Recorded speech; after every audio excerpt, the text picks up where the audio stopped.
Hi everyone, నమస్తే. Welcome to my channel. ఈరోజు మనం జియో థర్మల్ పవర్ ప్లాంట్లో మనం సెకండ్ టైప్ గురించి తెలుసుకుందాం. సో మనం జియో థర్మల్ పవర్ అంటే ఏంటి? భూమి నుంచి వచ్చే హీట్ అనమాట. ఆ హీట్ని యూజ్ చేసుకొని మనం ఎలక్ట్రిసిటీ అనేది జనరేట్ చేసుకుంటాం అనమాట కదా. సో ఎలా అనేది నేను లాస్ట్ వీడియోస్లో ఎక్స్ప్లెయిన్ చేశాను, ఒకసారి చూడండి డీటెయిల్గా. సో అదేవిధంగా నేను ఫస్ట్ టైప్ కూడా ఎక్స్ప్లెయిన్ చేశాను. Dry steam geothermal power plant అనేది ఎలా వర్క్ అవుతుంది, మనం స్టీమ్ని తీసుకొని దాని నుంచి మనం ఎలక్ట్రిసిటీ అనేది ఎలా జనరేట్ చేసుకుంటాము, దానివల్ల అడ్వాంటేజెస్ ఏంటి, డిసడ్వాంటేజెస్ ఏంటి, వాటన్నిటి గురించి తెలుసుకున్నాం అనమాట. సో ఇప్పుడు మనం flash steam geothermal power plant దీని గురించి తెలుసుకుందాం. సో దీని నుంచి మనం ఎలక్ట్రిసిటీ అనేది ఎలా జనరేట్ చేసుకుంటాము, దాని యొక్క వర్కింగ్ ఏంటి, కన్స్ట్రక్షన్ అనేది ఎలా ఉంటుంది, వీటన్నిటి గురించి తెలుసుకుందాం. సో చూసారు కదా, ఇది బ్లాక్ డయాగ్రామ్ అనమాట. Flash steam geothermal power plant అనమాట. దీని కన్స్ట్రక్షన్ అనేది ఇలా ఉంటుంది. సో మనం లాస్ట్ వీడియోస్లో చెప్పుకున్నట్టు భూమిలో మొత్తం 4 లేయర్స్ అనుకుందాం. భూమి సెంటర్ అనమాట, కోర్, ఇన్నర్ కోర్ అంటారు, దీనిపైన ఉండేదాన్ని అవుటర్ కోర్ అంటారనమాట. ఈ ఇన్నర్ కోర్ దగ్గర ఏమవుతుంది, న్యూక్లియర్ రియాక్షన్ అనేది జరుగుతుంది, ఎందుకంటే ఎక్కువ మినరల్స్ ఉంటాయి కాబట్టి. దానివల్ల మనకి ఎక్కువ హీట్ అనేది ప్రొడ్యూస్ అవుతుంది. ఈ అవుటర్ లేయర్లో ఉన్న రాళ్ళు అనేవి ఉంటాయి అన్నమాట. ఇవేం చేస్తాయి, ఈ హీట్ని అబ్జర్వ్ చేసుకొని మెల్ట్ అయిపోతాయి అన్నమాట. అందుకే మనం వీటిని ఏమని చెప్పాము, మొల్టెన్ రాక్స్ అని చెప్పుకున్నాం అనమాట. దీన్ని ఏమంటారు, మ్యాగ్మా అని కూడా అంటారనమాట. సో దీనిపైన ఒక లేయర్ ఉంటుంది, దాన్ని మెంటల్ అంటారనమాట. సో ఇక్కడ కూడా అన్ని రాళ్ళు అనేవి ఉంటాయి అన్నమాట. ఈ రాళ్ళు ఏం చేస్తాయంటే మ్యాగ్మా అనేది పైకి రాకుండా దాన్ని అలాగే సెట్ చేసి ఉంచుతాయి అన్నమాట. ఈ మెంటల్ పైన ఏముంటుంది, క్రస్ట్ అనేది ఉంటుందన్నమాట. సో ఈ క్రస్ట్ అనేది మూవ్ అవుతూ ఉంటుందన్నమాట. ఇది పజిల్ లాగా ఉంటుందన్నమాట. సో ఇది ఒక్కొక్కసారి ఏమవుతుందంటే స్పీడ్గా మూవ్ అవుతుంటుంది. మనకి ఈ మూమెంట్ అనేది తెలియదు అనమాట. భూమి యొక్క మూమెంట్ అనేది మనకు తెలియదు కదా. సో ఎప్పుడైతే స్పీడ్గా మూవ్ అవుతుందో ఆ టైంలో ఏమవుతుంది అంటే ఈ మెంటల్ ఉంది కదా, ఇక్కడ ఉన్న రాక్స్ అనేవి మూవ్ అవుతాయి అన్నమాట.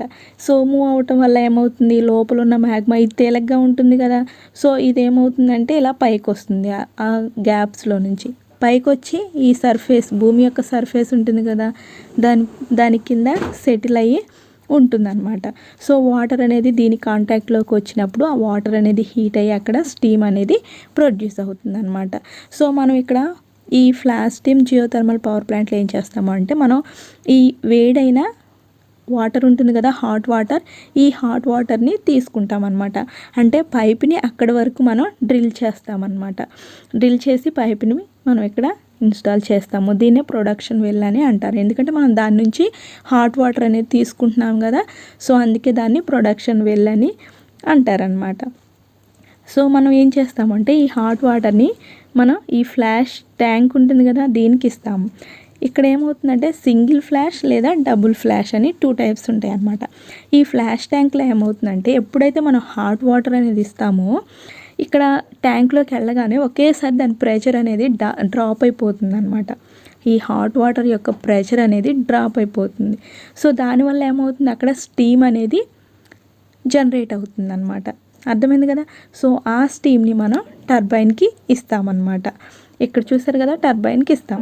దీనివల్ల టర్బైన్ రొటేట్ అవుతుంది. ఈ టర్బైన్కి మనం జనరేటర్ షాఫ్ట్ అనేది కనెక్ట్ అయి ఉంటుంది కాబట్టి దీనివల్ల మనకి జనరేటర్ అనేది రొటేట్ అవుతుంది, మనకి ఎలక్ట్రిసిటీ అనేది ప్రొడ్యూస్ అవుతుంది అనమాట. సో ఇది ప్రాసెస్ అనమాట. సో ఇలా మనం ఏం చేస్తాము, ఈ ఫ్లాష్ ట్యాంక్ని యూజ్ చేసుకొని మనం ప్రెషర్ని రెడ్యూస్ చేసి స్టీమ్ని ప్రొడ్యూస్ చేస్తామన్నమాట. ఆ స్టీమ్ని టర్బైన్కి ఇస్తాము. దీనివల్ల జనరేటర్ రొటేట్ అవుతుంది, మనకి ఎలక్ట్రిసిటీ అనేది జనరేట్ అవుతుంది. సో మనకి ఇక్కడ వాటర్ ఉంటుంది కదా. సో ఈ వాటర్ని మళ్ళీ ఏం చేస్తామంటే ఇంజెక్షన్ వెల్ ద్వారా మనం మళ్ళీ లోపలికి పంపిస్తామన్నమాట. అర్థమైంది కదా. సో ఇది ప్రాసెస్ అన్నమాట. దీనిలో అడ్వాంటేజెస్ ఏంటంటే డ్రై స్టీమ్ ప్లాంట్స్తో కంపేర్ చేసుకుంటే ఇది ఎక్కువ ఫ్లెక్సిబుల్ అనమాట. ఇంకొకటి ఏంటంటే మనం ఈ హాట్ వాటర్ రిసోర్సెస్ నుంచి ఎక్కువ ఎనర్జీని ఎక్స్ట్రాక్ట్ చేయొచ్చు. చెప్పాను కదా, మనం ఫ్లాష్ ట్యాంక్ అనేది కనెక్ట్ చేస్తామని, ఒక్కొక్కసారి డబుల్ ఫ్లాష్ చేయటం, దీనివల్ల ఏమవుతుంది, ఎక్కువ స్టీమ్ అనేది ప్రొడ్యూస్ అవుతుంది, మనకి ఎక్కువ ఎనర్జీ అనేది ఎక్స్ట్రాక్ట్ చేసుకోవచ్చు. ఇంకోటి ఏంటి అంటే ఇది వైడ్లీ యూజ్ చేస్తామన్నమాట. ప్రూవెన్ అండ్ రిలయబుల్ అనమాట. ఇది ఎక్కువ రిలయబుల్ కాబట్టి మనం యూజ్ చేస్తామన్నమాట.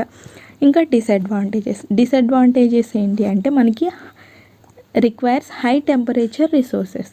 మనకి హై టెంపరేచర్ రిసోర్సెస్ అనేవి కావాలన్నమాట. ఎందుకంటే మనకి ప్రెషర్ అనేది డ్రాప్ చేస్తుంటాం కాబట్టి మనకి హై టెంపరేచర్ ఉన్న రిసోర్సెస్ అనేవి కావాలన్నమాట. ఇంకోటి ఏంటంటే ఈ మినరల్స్ వల్ల స్కేలింగ్ అనేది ఏర్పడుతుంది కదా, దీనివల్ల ఏమవుతుందంటే ఒక్కొక్కసారి పైప్ బ్లాక్ అవ్వటం, దీనివల్ల ఎఫిషియన్సీ అనేది రెడ్యూస్ అవ్వటం అనేది జరుగుతుందన్నమాట. ఇంకోటి ఏంటి అంటే ఇప్పుడు మనం ఫ్లాష్ చేసే సమయాల్లో ప్రెషర్ అనేది రెడ్యూస్ చేస్తాం కదా, అక్కడ స్టీమ్ అనేది ప్రొడ్యూస్ అవుతుంది. ఈ సమయంలో మనకి గ్యాసెస్ అనేవి కొన్నిసార్లు ఎస్కేప్ అయితే, ఒకవేళ గ్యాసెస్ అనేవి ఎస్కేప్ అయితే ఎన్విరాన్మెంటల్ ఇష్యూస్ అనేవి అక్కరవుతాయి అన్నమాట. అర్థమైందా? ఇవి డిసడ్వాంటేజెస్ అనమాట. ఏంటి డిసడ్వాంటేజెస్? మనకి హై టెంపరేచర్ రిసోర్సెస్ కావాలి.